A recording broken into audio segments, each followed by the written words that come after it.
안녕하세요. 반갑습니다. 보험 덕후 보타쿠입니다. 오늘은 제가 여러분들과 간단한 게임을 진행해 볼까 합니다. 자, 보험을 가입하신 분들이라면 이 게임을 통해서 많은 도움을 받으실 수 있을 겁니다.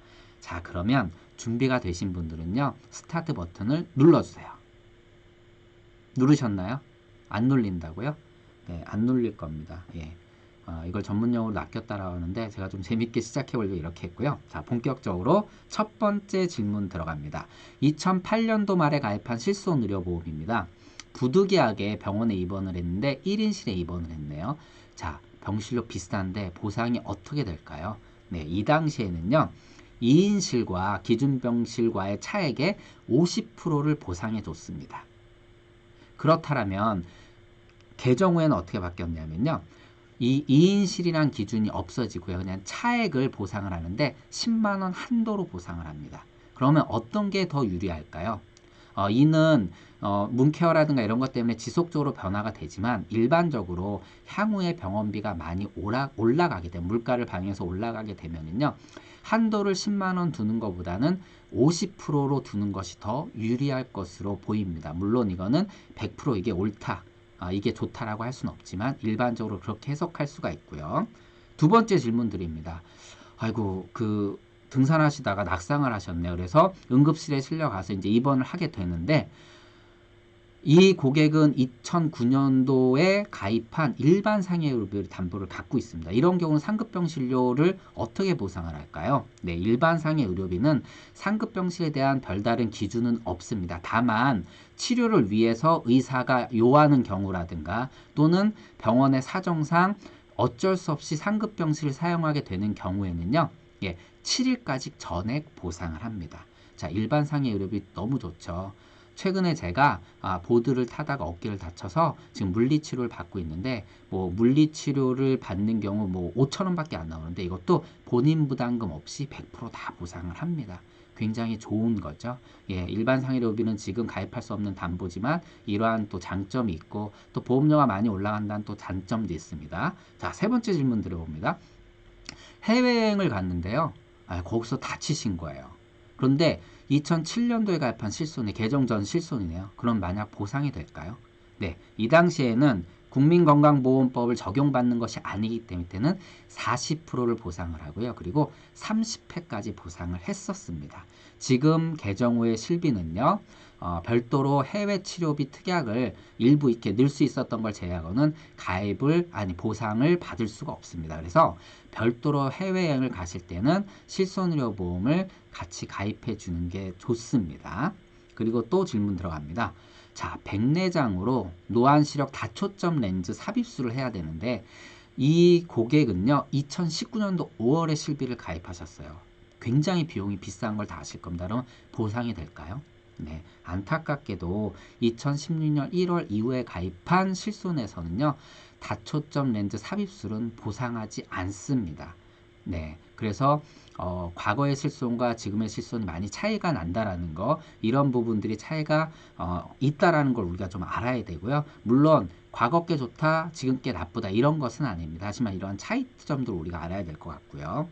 그리고 현재 공황장애를 가지고 있습니다. 실손의료보험 가입이 가능할까요?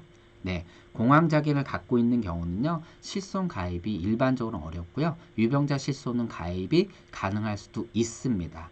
자, 또 하나 질문을 드릴게요. 자, 어머님 명의의 주택에 아들 부부가 사는 겁니다. 어머님 여기 실거주하지 않으세요. 그런데 누수가 발생되죠. 밑에 집에 배상할 것이 발생을 했습니다. 그러면 이게 보상이 가능하냐? 네, 이런 사례 우리가 종종 겪죠.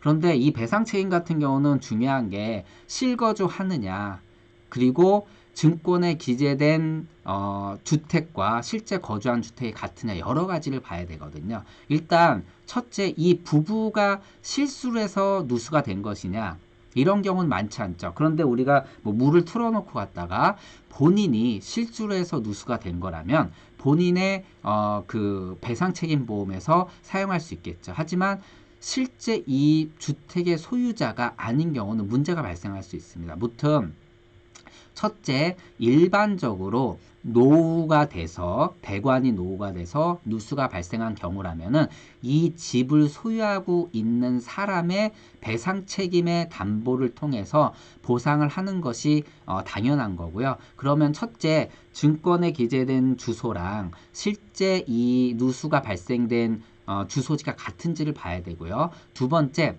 실제 이 담보를 갖고 있는 소유주가 해당 주소지에 거주를 하느냐, 실거주를 하느냐를 봐야 됩니다. 그런데 예전에 실손보험을 판매할 때 일부 약관에는 실제 거주하느냐 아니라 거주용이라고 명시된 경우는요, 실제 거주하지 않아도 보상을 받을 수 있는 다툼의 여지가 있습니다.